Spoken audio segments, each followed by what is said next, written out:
আচ্ছা, নমস্কার। বলছি আমার নেক্সট কোশ্চেন হচ্ছে, বলছি আজকের মডার্ন যুগে হুম। আমাদের বিবাহিত রিলেশনশিপ ঠিক আছে, নানা রকম সমস্যা দেখা দেয়। তো যারা নতুন কাপল বা যারা অলরেডি ম্যারেড বহু বছর ধরে, তারা তাদের রিলেশনশিপটাকে কিভাবে ভালোভাবে বজায় রাখবে এবং সু- সুস্থভাবে সেটাকে নিয়ে যাবে। তো সেটা যদি আপনি একটু শর্ট ব্রিফে যদি বলতে পারেন। প্রশ্নটা যে তুমি করলে আমাকে, এইটা এই যুগে সব থেকে কন্ট্রোভার্সিয়াল এবং সব থেকে প্রবলেমেটিক এই ব্যাপারটা আমাদের লাইফে এখন হয়ে থাকে। তো জ্যোতিষ সেটাকে কিভাবে সলভ করতে পারবে? আমরা যখন অ্যাকচুয়ালি কোনো নতুন রিলেশনশিপে যাচ্ছি কিংবা অ্যারেঞ্জ ম্যারেজে যখন আমরা যাই, তখন আমরা যারা জ্যোতিষ বিলিভ করেন, অ্যাস্ট্রোলজি বিলিভ করে, বার্থ চার্ট অ্যাকচুয়ালি কম্পেয়ার করে কিংবা মেলায়, গুণ মেলায় যেটাকে আমরা বলি। তো 36 গুণ মেলার পরেও 36 গুণই মিলেছিল হচ্ছে শ্রী রামচন্দ্রের এবং সীতার। তো সে ক্ষেত্রে কি ওদের লাইফ খুব ইজি নয়, ওদের লাইফ ভীষণ টাফ ছিল, তাদের 36 গুণ মেলার পরও তাদের লাইফ টাফ ছিল। এটা হচ্ছে কলিযুগ। এখানে ম্যাক্সিমাম গুণই মিলবে না, এবং এই যুগে আপনার আমরা কারোর সঙ্গে হয়তো রিলেশনশিপে জড়িয়ে পড়ছে কিংবা কিছু, সেখানে কি গুণ মেলানো সম্ভব? গুণ মেলানো সম্ভব না।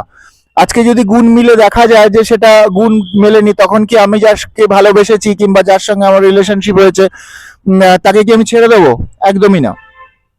দুটো জিনিস ভীষণ ইম্পর্টেন্ট এই যুগে।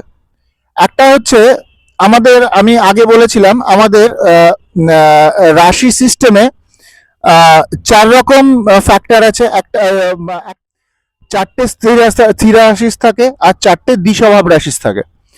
তো ধরুন কেউ একজন চারা রাশি তার লগ্ন পড়লো। তো সেক্ষেত্রে আমাদের দেখতে হবে যার চরা রাশি পড়ছে তার 1, 4, 7 আর 10, এই চারটে ঘরকে আমরা বলি হচ্ছে বিষ্ণু স্থান। তো এই চারটে ঘরই তার জীবনে চরা রাশিই থাকবে। যার স্থির রাশি যে মানুষ, তার এই চারটে ঘর 1, 4, 7, 10 স্থিরই থাকবে। এবং যার দ্বিস্বভাব রাশিতে যে পড়ছে, তার এই চারটে ঘর দ্বিস্বভাব রাশিতেই থাকবে। তার মানে আমাদের ম্যারেজের জন্য 7th হাউস ইজ সব থেকে ইম্পর্টেন্ট।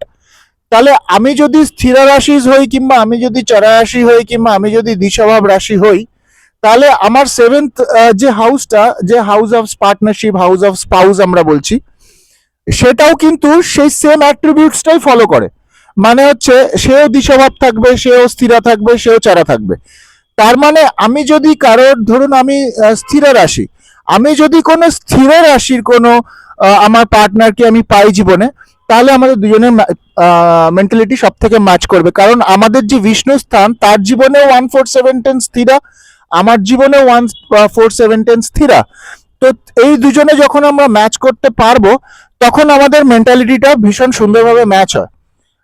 আর এই যুগে সব থেকে, এইটা যদি আমরা প্রথমে ম্যাচ করে নিতে পারি, তারপর আমাদের আরেকটা যেটা সেকেন্ড অপশন আছে এই যুগে, যেহেতু 1, 4, 7, 10 আমাদের বিষ্ণু স্থান, আমাদের কেন্দ্রা স্থান বলা হয়, সেখানে আমি আমার বাড়ি 4th হাউস, আর 7th হাউস আমার পার্টনার, এবং 10th হাউস আমার প্রফেশন, এই চারটে ভীষণভাবে আমাদের শরীরের সঙ্গে লেগে থাকে।